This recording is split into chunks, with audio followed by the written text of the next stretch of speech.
Jesus is the master teacher, isn't he? He just cuts right to it. And the verses that we just heard Matt read are parallel. We're going to hear the exact same words from James. And we said weeks ago, months ago, that James, in a lot of ways, he's a commentary, an application commentary on his half-brother's teaching, on Jesus' teaching. We're going to see that this morning. So what are we talking about this morning? Well, last week we were in chapter 4, verses 13 to 17, and we talked about merchants, right? Those that are making plans. Well, we're going to move to this city, and we're going to make this money, and we're going to do this. And James's counsel was, we need to submit our plans to God. We need to submit our plans to Him first, and not be so presumptuous to think that we can plan for tomorrow. And the group that James is going to focus on this morning in chapter 5, verses 1 to 6, then, it's not these same merchants. He's shifting his focus a little bit, and he's talking to wealthy landowners. Now, if you've studied this passage this week and you've read any commentaries, some commentaries will say that James's tone here is so strong, he can't be writing to believers. He's got to be writing to unbelievers in what he says. But I don't see that. There's no literary changes here. He doesn't change the audience. He's writing to believers that are scattered, that are facing persecution, but he addresses some very, very strong counsel to them. So I think he's still writing to the church. He's writing to believers, and he's writing to those who are gathered among that community of believers. But I do believe it's likely that he's writing to who I'm going to call, these are rich fakers. Rich fakers. And I'll explain that more as we look at specifically what he says, but you'll also hear the term this morning, the wicked wealthy.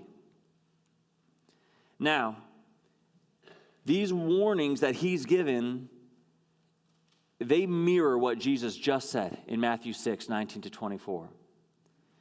And I think that the warning that he gives, it's so strong, it warrants all of us to listen up and to say, okay, I need to hear, what is he saying? What does this mean? Can this apply to me in any way? You may be thinking already, though, if you've glanced ahead or you were listening to Matt as he just read from Matthew, you may be saying, well, I'm not wealthy. I'm not very rich, so I'll listen, but I get a pass this morning.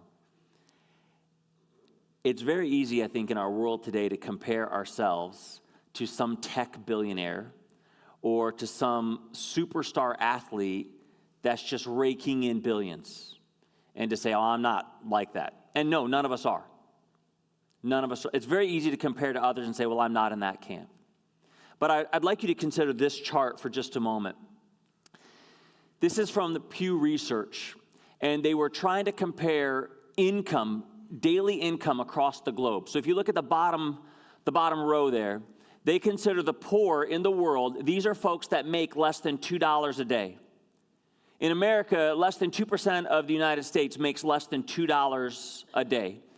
But in our world, if you look at global statistics, about 15% of people make less than $2 a day. 56% of people in the world make between $2 and $10 a day. But look at the top row there. In America, 56% of people make more than $50 a day. So I said, okay, well, wait a minute, what are these actual numbers? So I punched in, if someone makes $51 a day, and they work 5 days a week, and they work 52 weeks out of a year. I think that's relative. Is that decent math so far? They would make $13,260 in 1 year of labor. Now, I think most of us would say, is this the right phrase? Let me try this. That's not living high on the hog. Did I use that correctly? Yes. Now, please I don't want to know what living high on the hog is. That just sounds weird. I don't want to try it. I like where I live. But most of us would say even $51 a day is not living high on the hog.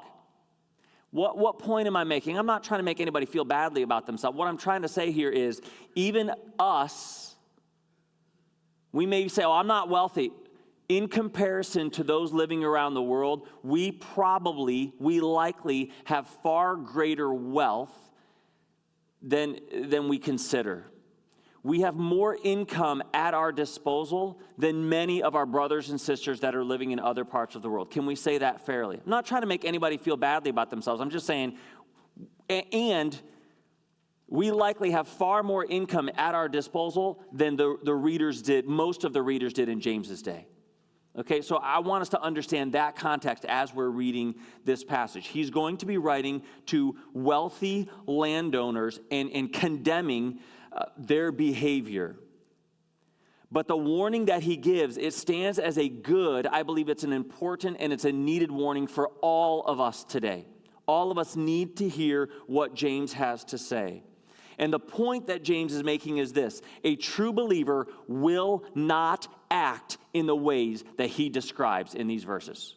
Let me say that one more time. A true believer, a genuine believer, will not act in the way that we see these folks acting in verses 1 through 6.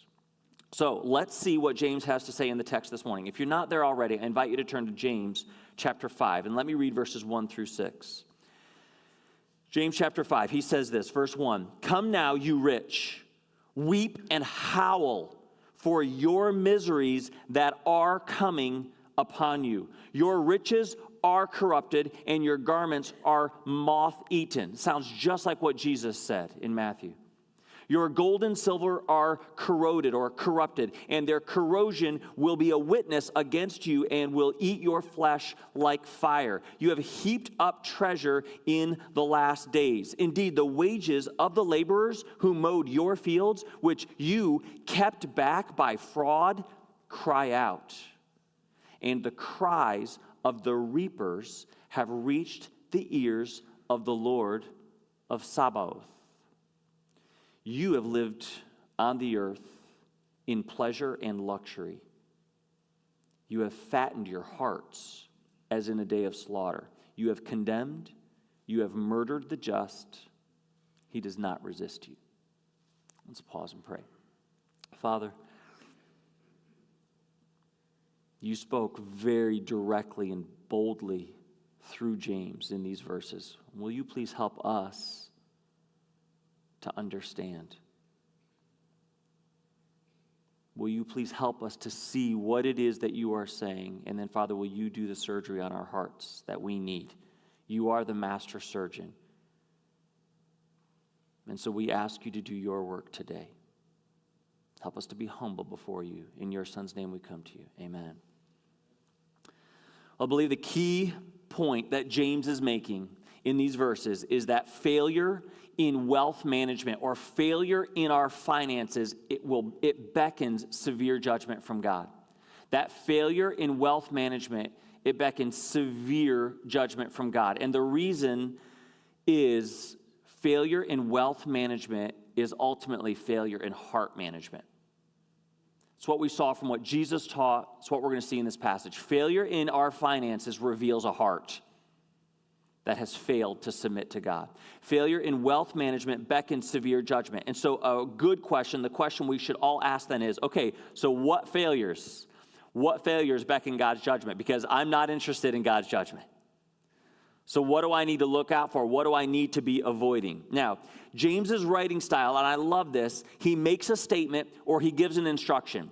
And then after that, he follows up and he gives a short explanation of that statement or instruction, or he gives an illustration, or he provides further details. And I hope you've recognized this as we've been going through James. He makes a statement, and then he explains it further, or he illustrates it. We've seen this over and over throughout the book, and he does the exact same thing this morning. Verse 1, he makes a very strong statement. And then in verses 2 through 6, he explains it, and he follows up on it. So what does he say first? I'm entitling the first point, Freak Out. All right? And here's why. He starts off, this is a warning to the wicked wealthy. And he starts off and says, "Come now, you rich, weep and howl." He starts off with very strong language, doesn't he? And we saw this same expression back up in verse 13 where he says, "Come now," there. And I said last week, he's saying, listen up. I want you to hear me. Pay attention. It's the, hey, I'm talking to you. Listen to this. He says the same thing again. But now he says, "You rich." And then he says, "Weep and howl. He uses language that the Old Testament prophets used. That judgment is coming. And these are literal words. You need to be crying out in anguish, realizing what's coming. He says, your miseries that are coming on you. Now, Jesus, what are these miseries that are coming on you? Jesus also warned very directly. He shared a parable in Luke 16, the rich man and Lazarus. Do you remember that parable? Where the rich man had all the things that he wanted in life, and Lazarus, this poor man, was at his gate. But the rich man died and he didn't know God. And when the rich man went to Hades, he cried out to Lazarus, who was in heaven, because Lazarus knew God. And he said, would you just give me a little bit of water, right? He's being tormented. Would you warn my brothers? He's asking. That picture that Jesus paints of Hades, and we know from Revelation what's coming in hell, it is torment. It's awful. And James is warning here, saying, look, this is not good. Listen up. And the reason I'm speaking so boldly right now is because I don't want anyone in this room, I don't want anyone this morning saying, well, I'm not sure this is for me. No, right now, listen up. See if this is for you. Don't dismiss this as, no, I think this was for something a long time ago. No, listen now. Listen to what God has to say through his word, lest you miss a warning that is for you. And remember, James is saying real believers don't act like this. And so the question I'm asking of all of us is, are you a real believer? That's what I'm getting to. That's where we're going. So what does he say? Well, he gives four errors that we need to avoid in considering money in our lives. 4 errors in wealth management. 4 errors in how we handle finances. So what does he say? Verse 2, he says, your riches are corrupted, your garments are moth-eaten, your gold and silver are corroded, and their corrosion will be a witness against you and will eat your flesh like fire. That's why I use that illustration of the rich man and Lazarus, because that's how Jesus describes Hades and hell. Unending torment in fire. James is using the same language here. What does he say? Well, he says, your riches are corrupted, your garments are moth-eaten, your gold and silver have corroded. He describes 3 different areas of their wealth. And he says, your riches are corrupted, or they are rotten. Some of your English versions may use the word rotten. Most Bible scholars think that when he's saying riches there, he's talking about stocks of food, your supplies of food, because of that word corrupted or rotten. These are folks that have stored up food, which isn't necessarily bad in and of itself, but we'll see the problem in just a moment. And he says, your garments are moth-eaten. These garments would have been their outer clothing, their robes, which could be richly embroidered. They could embellish them with jewels. When we looked at that in 1 Peter a few months ago, I was studying the garments of that day. Some of these garments could cost thousands upon thousands of dollars. So these wealthy landowners have these very expensive clothes, but the peasants, the workers that were serving them, working in their farms, likely had one article of clothing, maybe 2 outfits. They might have had a work outfit that they wore every single day, and then they saved a nicer outfit for the special feasts or the weddings. And then he says, your gold and silver are corroded, or they're rusted, they're tarnished. He's saying your precious metals, they're deteriorating. It's very interesting to me what he does here. Different English versions try to translate these verbs to capture the meaning. He's using a perfect tense verb. And so what he's actually doing is he's saying, you've got the riches right now. You have the food right now. Your clothes look awesome right now. Your precious metals are all good. But what's coming? He's speaking prophetically. He's saying they are going to be corrupted. They are going to be tarnished. They are going to rot. That is what is coming. That is where this is headed. You're looking at stuff going, it's all good. He's saying, but I can see where this goes. He's predicting it. He says that it will eat your flesh like fire. He actually personifies the corrosion of the wealth. Look at what he does in verse 3. Your gold and silver are corroded. Their corrosion, he's saying the rust, the tarnish itself, it will be a witness against you and will eat your flesh like fire. He's saying the corrosion itself is going to be the judge and the executioner. He's making this graphic image, and he's saying, look, it's going to come like a fire, and we know that fires, they're ravenous, they come quickly, and they eat everything in their path. He's trying to warn them, saying, look, you think you've got this all together. It's not going to end well for you. And look at what he says at the very end of verse 3. He says, you have heaped up treasure in the last days. What he's saying there is this. He's saying, look, you should know better. Jesus is coming back. We're in the last days. But you're hoarding wealth at the end of time. You're saving this for a day that may never exist. And it's going to be wasted. So let's cross the bridge from James's world and bring this into our world. What might we hoard? How might we be guilty of what James is describing here? So as I was thinking, I'm in my study and I'm just starting to write down. Think about this with me. What are the things that we might hoard? We can hoard clothing. We have clothes in our closet that we haven't worn in a year. We can hoard furniture. Don't raise your hand. If you have furniture in your house that you haven't sat in, you don't remember, you might have never sat in it. You have furniture in your garage. You have furniture in a storage unit. Heirlooms, collectibles, land, real estate, investments. We're creative at hoarding all kinds of stuff when we start to think about it, aren't we? Now, so let me ask a couple of reflective questions about it. Should we have more clothes than we can really wear? Should we buy, save, and hoard furniture that we never use? Should we pile up investments that we really don't need? Now, I know I'm stepping on toes. Let me explain that a little bit. I'm not knocking and I'm not condemning saving. I'm not knocking, I'm not condemning against wisely saving a portion of what God has provided to you in case of emergency and preparing for an unknown future. I believe that's wise, and I believe that's good use of resources that God has given us. I'm not knocking that at all. But my question is this. In recognizing that this life is temporary, my question is, are we using the provisions that God has given us? Are we using those provisions that He's blessing us with? Are we using them for His glory and for His work right now? Are we using them for His work in the life that He's given us? Or are we hoarding them for some eventual future that we may never see?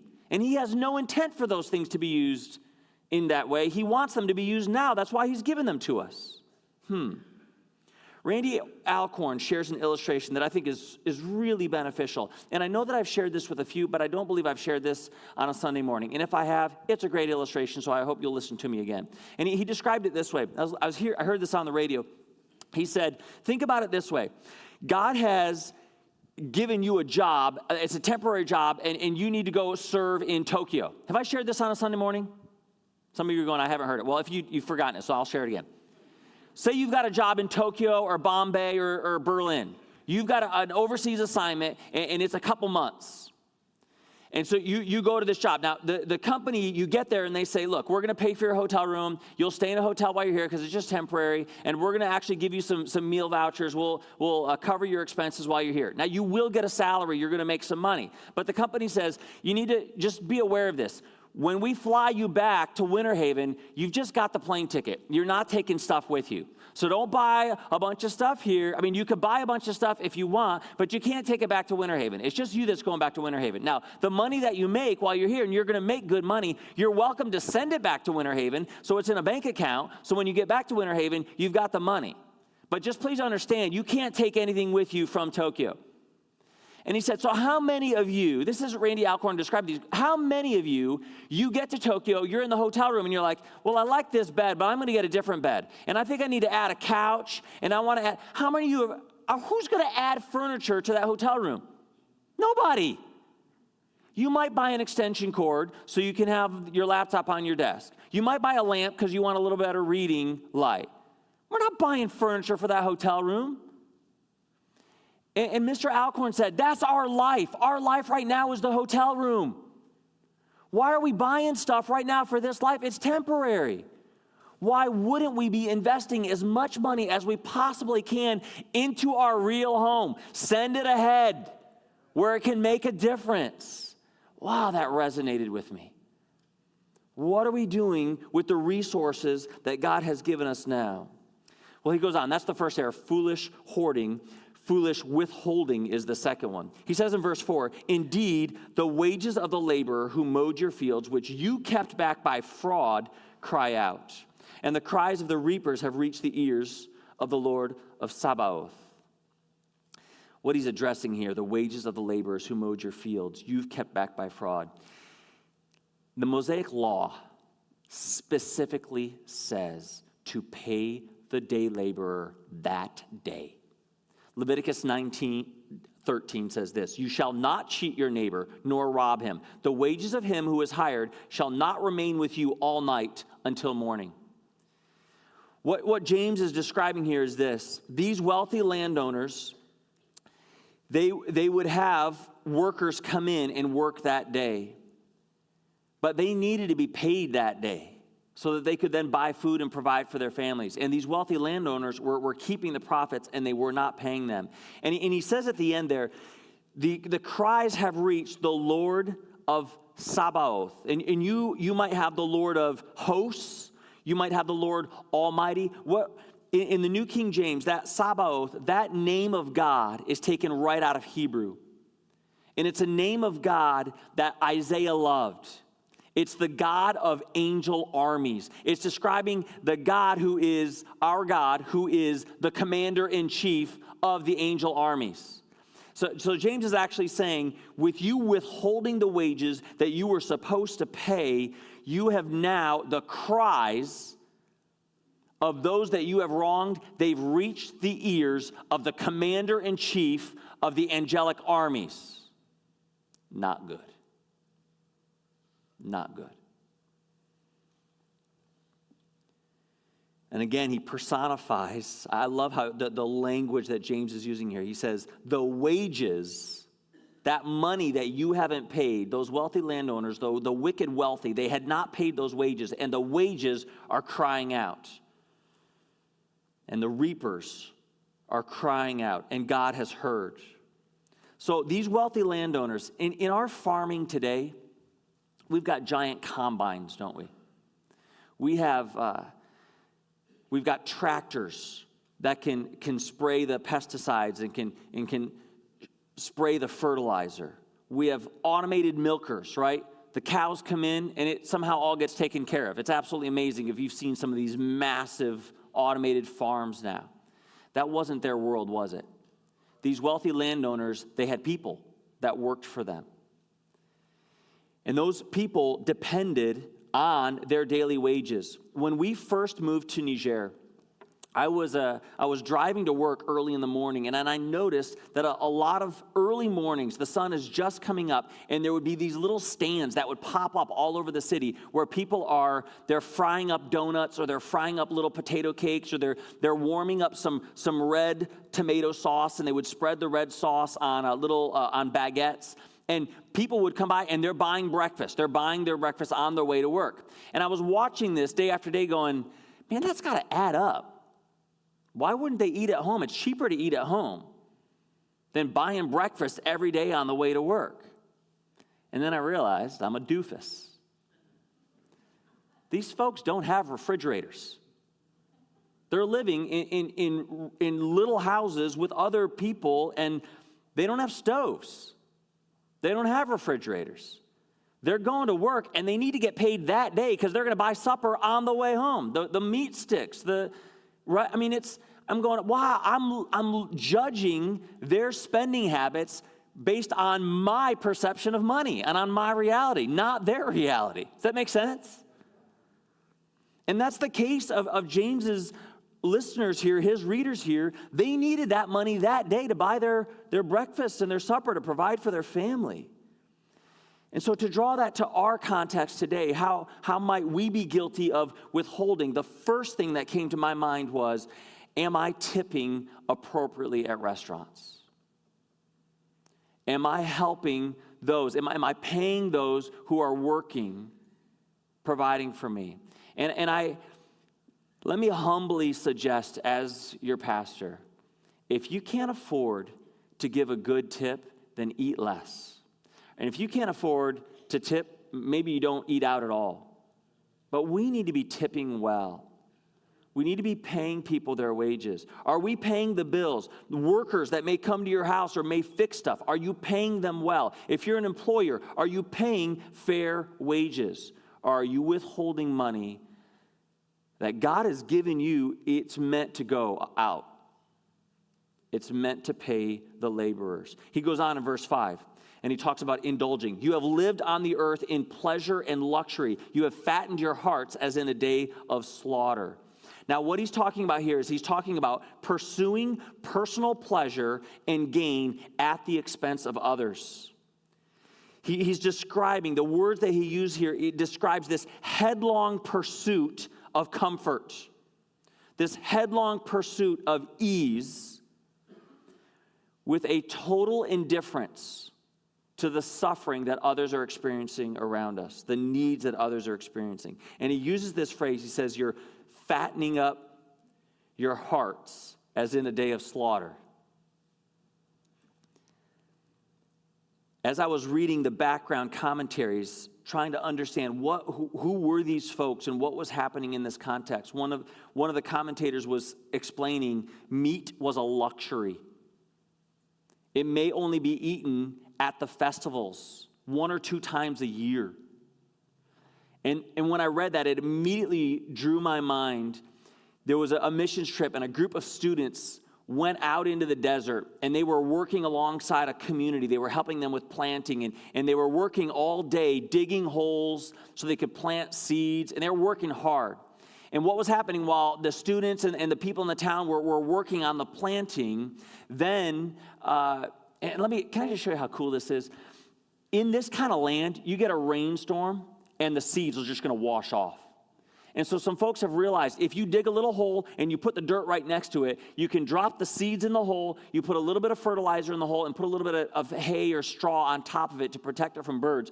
When rain hits this kind of land, it hits the little hills, and then it goes into the holes. And the crops are exponentially higher than just trying to scatter seed, even if you break up the ground. Having the little hills and the little holes makes it so much more productive for them. It's a lot of work. But while the students and the people in the town are doing this, the ladies, they're fixing the meal for supper, which is going to be the big meal. And when we gathered for the big meal, what they do is they have a platter, and 4, 5, 6, 8 people will be around the platter, and you eat kind of the pizza pie slice that's in front of you, never with your left hand. If you go on a mission trip, do not use your left hand, use your right hand. I'll explain that later if you don't understand. And what they do, though, is you can see mostly it's rice, and there's some sauce on there. And the first time they did this, they set out this platter. I noticed in the middle, there was, I think in that case, there was 6 pieces of these little chunks of goat meat. And honestly, it was mostly bone. And you're trying to chew as much meat off that bone as you possibly can. Well, that's because there was 6 guys sitting around that platter. And so the men get served first, and then the ladies get served next. And if there's any leftovers, they scrape them off those 2 platters and they give them to the kids. The issue here is this. I know. The issue here is this. You're working all day, 10 hours. You're looking forward to 1 piece of meat, maybe. That's mostly bone. No one's getting fat on that. And James is saying, you wealthy landowners, you fattened yourself up. Just like that cow, that special pig that you're trying to give all the scraps to so they're as fat as possible for when we slaughter them. That's the exact language that Amos used, if you're recognizing that. He actually calls a group of wealthy women the cows of Bashan.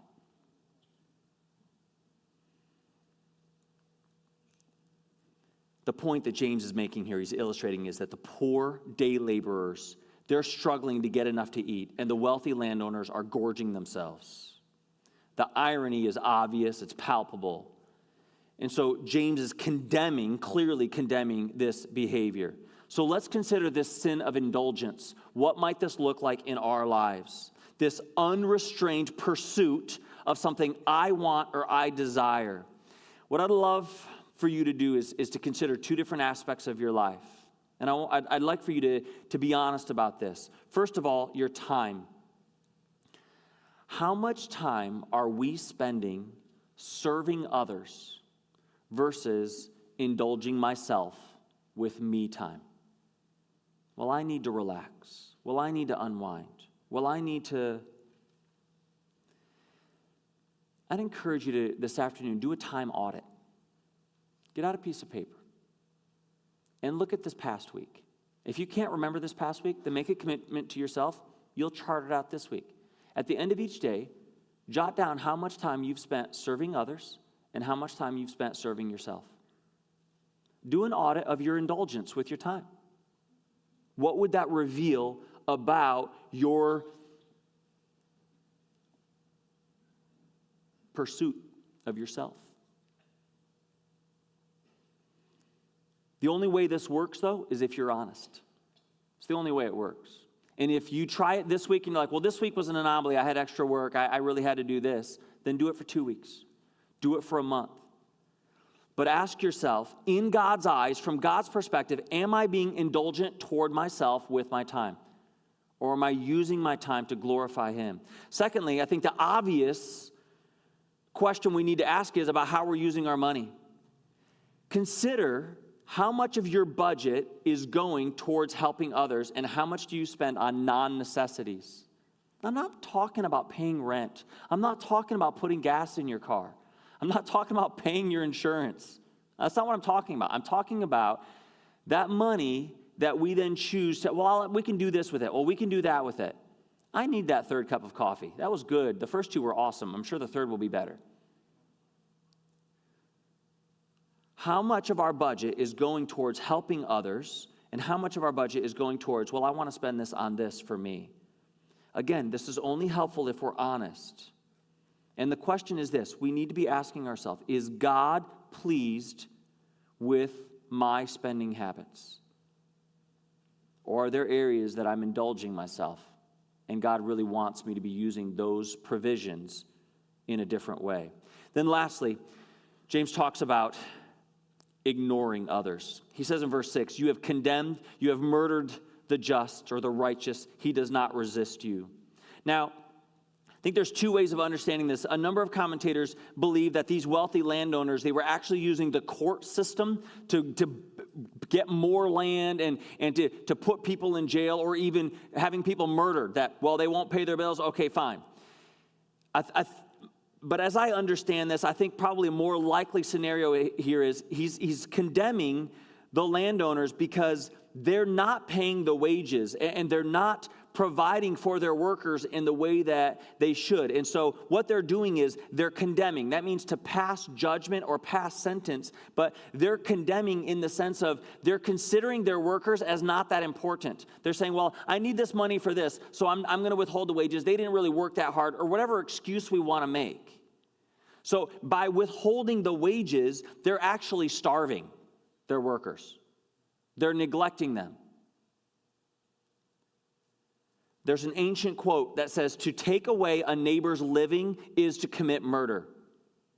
And James says, he does not resist you. He's saying, he's pointing out the helplessness of the poor in these cases. And one commentator said, it's possible that these poor, they're actually applying Jesus' teaching. That Jesus taught and said, look, I tell you not to resist an evil person. I'm quoting from Matthew chapter 5, verses 39 to 42. But whoever slaps you on your right cheek, turn to him the other also. If anyone wants to sue you and take away your tunic, let him have your cloak also. And whoever compels you to go 1 mile, go with him 2. Give to him who asks you, and from him who wants to borrow from you, do not turn away. And the commentator was saying, it's possible that there were believers working for these wealthy landowners, and these wealthy landowners were not treating them properly, and they were saying, if that's God's will, we're just going to keep working. Wow, consider that. They're not resisting them. So James is pointing a spotlight at the wealthy landowners' complete disregard for others' livelihoods and their absorption with their own wants, their own greed. They want to maintain and pursue their own standard of living, their own standard of comfort, and they're completely disregarding who they're trampling, who they're depriving, who they're hurting in the process. And so the question I think we need to ask here is this: am I living in such a way that I'm not even considering others' needs? Am I so consumed with the next thing that I want to buy, I'm not considering others around me that have needs, that God is inviting me to share with them? Might I be bringing harm to others by my selfishness and self-centered pursuit of what I want? Now, our text ends with this negative condemnation. There's nothing positive after this that he says. He changes topics that we'll talk about next week in verse 7. What he's saying here is he's saying a true, genuine believer does not act like this. He's warning his readers that failure in wealth management, failure in their finances, is beckoning severe judgment from God. Now, you may be asking, well, why? We understand it's wrong, it's selfish, but why the level of judgment that James is describing here?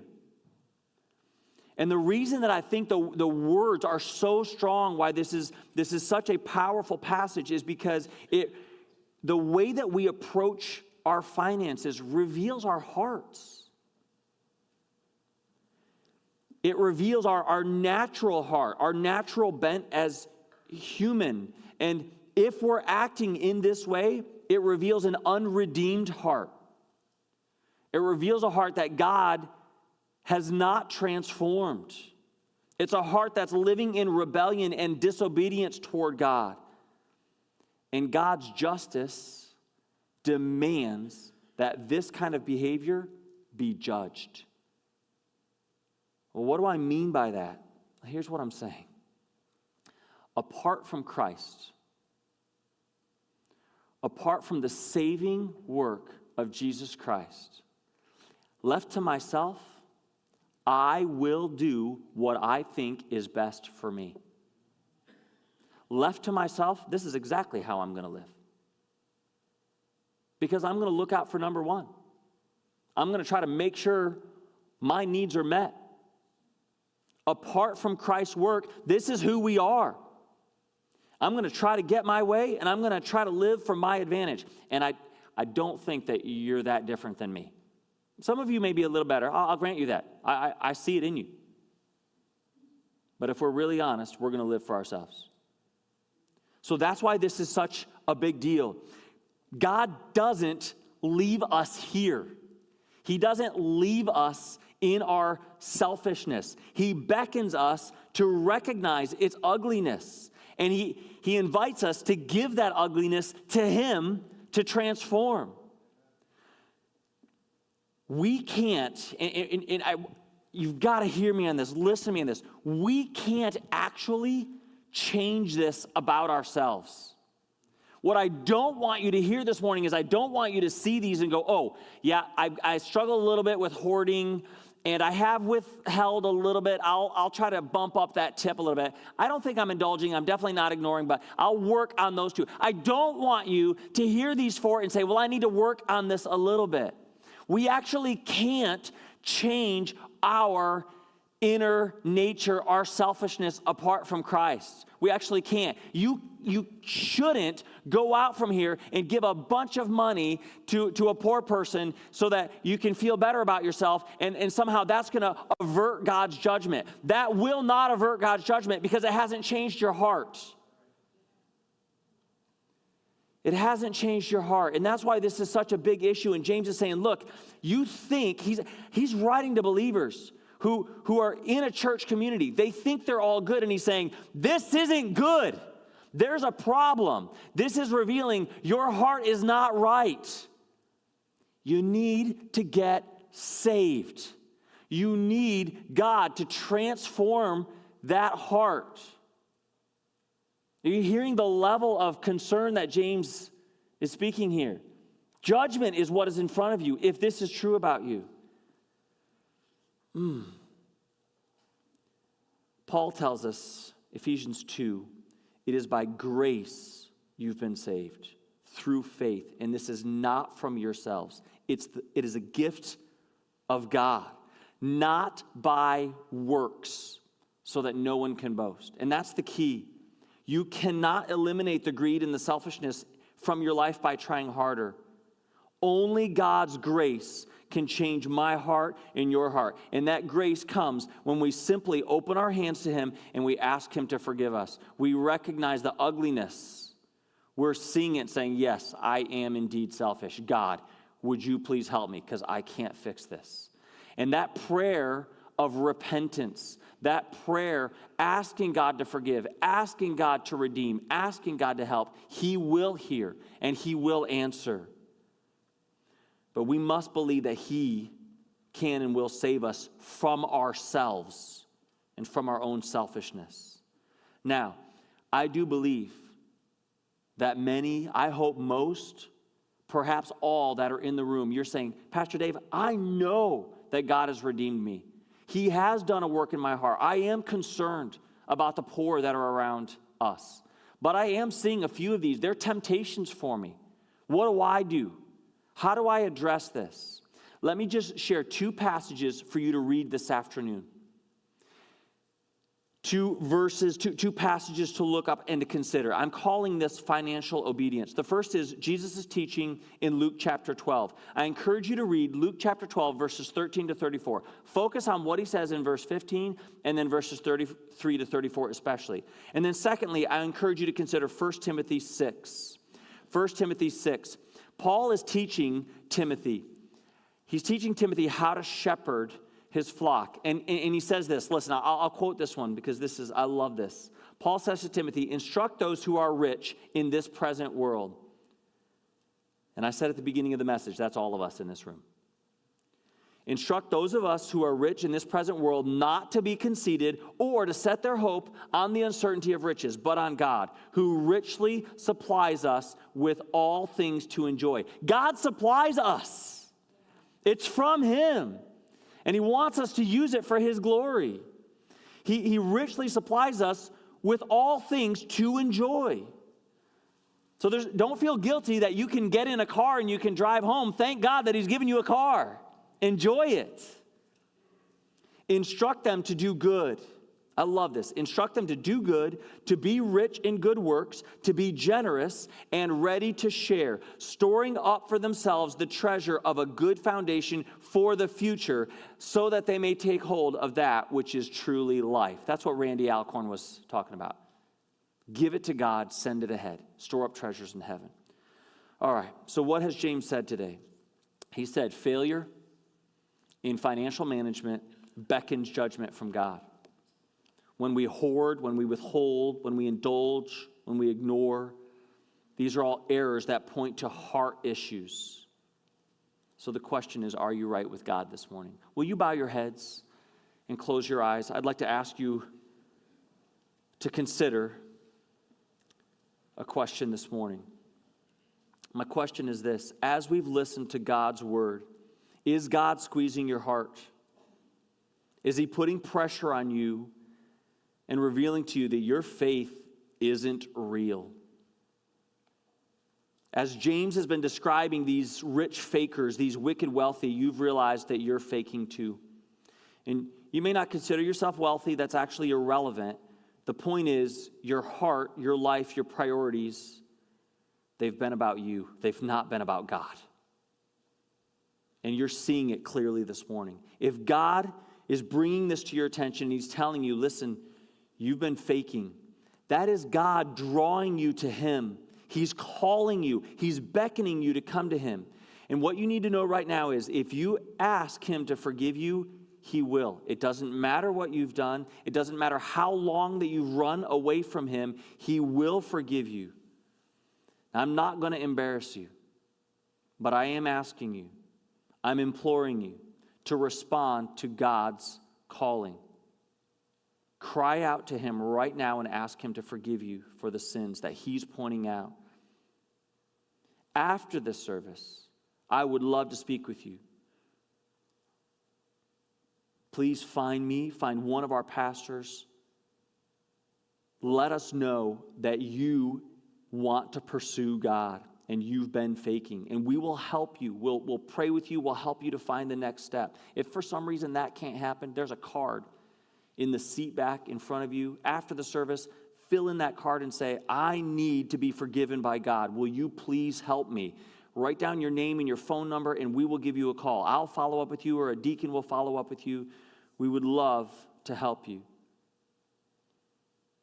If you're here this morning and you know that your faith is real, but you have been selfish and you've been slipping into errors, you've been tempted to sin with your finances, I challenge you to give it to God. The way we use our finances reveals our hearts. And so I invite you to confess it. Give it to God. Ask him to help you to pursue him, to obey him, to honor him with how you manage the provisions that he's given you. Father, we thank you. We thank you for your clear word. Will you please help me, please help each of us to respond humbly to you now. And it's in your Son's name we come to you. Amen.